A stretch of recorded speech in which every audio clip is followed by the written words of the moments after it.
네, 여러분 안녕하세요. 인사이드입니다. 제가 오늘은요, 불편할 수도 있겠지만 사랑의 부정적인 부분에 대해서 말씀을 드리려고 하는데요. 우리가 생각하는 사랑은 드라마나 영화에서 묘사하는 것처럼 그렇게 아름답고 순수하고 이타적인 그런 것들이 아닌 경우가 되게 많죠. 근데 이 얘기를 하기 전에 좀 말씀드리고 싶은 게, 제가 작년에 사주를 보러 갔는데 저의 일관이 위아래가 다 물로 가득 차 있어서 저런 사람이 이런 욕망으로 뜨거워진 세상에 이렇게 물로서 식혀주는 그런 역할이라고 얘기를 하시더라고요. 그 얘기를 듣고 저는 잠깐 웃기도 했는데, 왜냐면 제 과거 영상들을 보면 트윈 플레임 그거 아닐 수 있다, 집착 내려놔라, 뭐 타로도 그 욕망이다, 공부하는 데 써라, 막 이렇게 얘기를 하잖아요.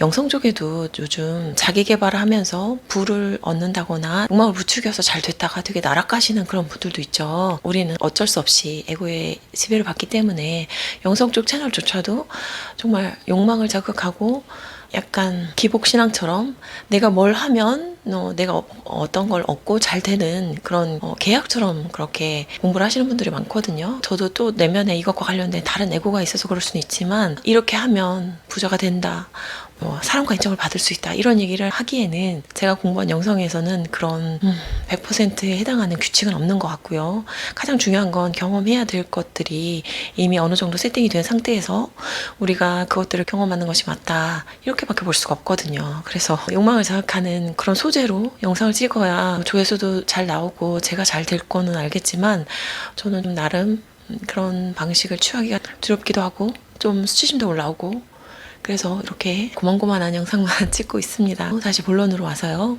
제가 드리고 싶은 말씀은 우리가 생각하는 사랑이 그렇게 아름답지 않고 그 밑에 에고의 욕심이 잔뜩 있다는 그 사실을 직면을 해드리려고 합니다. 불편할 수 있어요. 하지만 제가 전에 어떤 영상에도 말씀드린 것처럼 에고는 항상 존재를 들키지 않을 때 아주 활발하게 작용을 하기 때문에 우리가 그런 것들을 직면하고 정확히 볼 수 있는 안목을 길러야 되겠죠. 그래서 시작을 해보겠습니다. 우리가 생각하는 그 연애에 있어서의 사랑, 그건요, 영적으로라든지 심리학적으로 정의하는 사랑과는 좀 거리가 멀죠. 그러면 사랑이란 단어의 올바른 정의는 무엇이냐라고 얘기를 했을 때, 그 사람이 있는 그대로 수용해 줄 수 있는 마음, 그것이 사랑이라고 할 수 있겠죠. 우리가 연애할 때 드는 그런 열정적인 감정은 사실 집착이라고 볼 수가 있어요. 왜 우리가 연애를 하고 싶어요? 우리가 연애를 함으로써 오는 이득이 굉장히 다양하다는 거죠.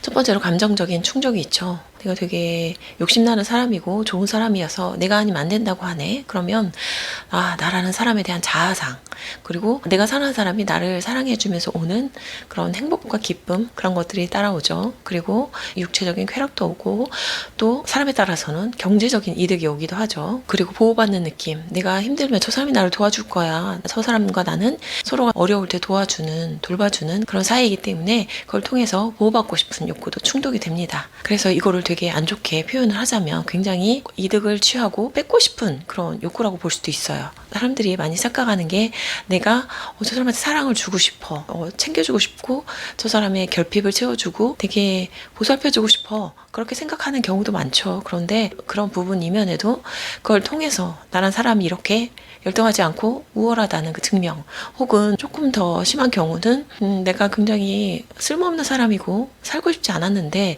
이렇게 내가 꼭 있어야 된다고, 필요하다고 함으로 인해서 내가 죽지 않아도 되는, 내가 존재해야 된다는 그런 삶의 이유를 마련하기도 하고요. 자아상 때문에 조금 우울함에서 벗어나는 그런 효과도 있습니다.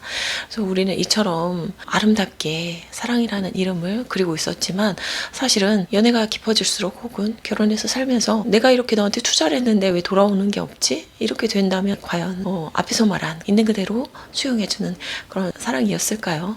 이렇게 에고는 자기 자신을 포장해서 내가 되게 뭔가 좋은 사람인 것처럼, 바르게 사는 것처럼 포장을 하는데요. 이것을 직면하고 나의 부정성, 이런 집착과 뺏고 싶은 욕구들을 봤을 때 되게 불편할 수 있어요. 그런데 우리 인간은 원래 뭔가 외부로부터 취해서 이득을 얻어야만 살아갈 수 있는 그런 운명이기 때문에, 그런 구조에 대해서 어떻게 보면 내가 외부로부터 뭔가를 뺏고 이득을 취하는 것에 대해서 너무나 단죄하고 부정적인 시각으로 보진 않았나, 이런 부분도 살펴야 되는 것 거죠. 내가 뱃속에 있을 때도 엄마의 피와 영양분을 받아서 이렇게 이득을 취해서 살 수밖에 없었고, 지금 살면서도 내가 한 끼 한 끼 먹을 때마다 어떤 생명들이 죽어 나가야 되고, 정말 숨 쉴 때마다 이산화탄소 내뱉고, 그런데 이런 내가 정말 살 가치가 있는가, 이런 식으로 가면 또 우울증에 걸리고 정말 부정성에 매몰이 되거든요. 이렇게밖에 살 수 없는 인간이란 존재를 먼저 받아들여야 되는 거예요. 그리고 그렇게 살 수밖에 없기 때문에 내가 이렇게 이득을 취하고 빼앗을 수밖에 없는 존재임을 받아들이는 것도, 또한 내가 나에게 주는 사랑이 이렇게 나의 존재 자체를 있는 그대로 받아들이는 거거든요. 세상에는 많고 많은 부정성이 있어요. 그게 세상이에요. 그런 것들을 옳고 그르다 분별하고 거부하고, 이런 것들이 사실은 모든 고통의 근원이 되는 거겠죠. 그래서 조금 더 나아가서 한 가지 더 들여다본다면, 자꾸만 부정적인 것들을 보지 않고 환상적인 걸 만들어서 내 내부에는 이미 존재하는데 그거를 바라봐 주지 않기 때문에 이렇게 계속 더 뭔가 해결이 되지 않고 아픈 거거든요. 그래서 나는 나에게 진실해야 된다. 특히나 나의 부정성에 대해서 진실하고, 또 그런 것들을 받아들이는 것들이 정말 중요하다. 나에게 뭔가 막 명품을 사서 입히고 맛있는 걸 먹이고, 이게 자기 사랑이 아니라 나의 있는 그대로, 나의 이 부족함과 부정성 있는 그대로 받아주고 이해해주는 거, 그런 것이 자기 사랑이라고 생각하시고, 우리가 연애할 때 타인에 대해서 얼마나 기대하고 집착하고 욕망하고 내 욕구를 채우려고 하고 있는가, 그거를 아는 상태에서 그 이후에 사랑을 하시기를 바라겠습니다. 오늘 저희 영상은 여기까지고요. 오늘도 이렇게 시청해 주셔서 감사합니다. 다음에 또 찾아뵙도록 할게요.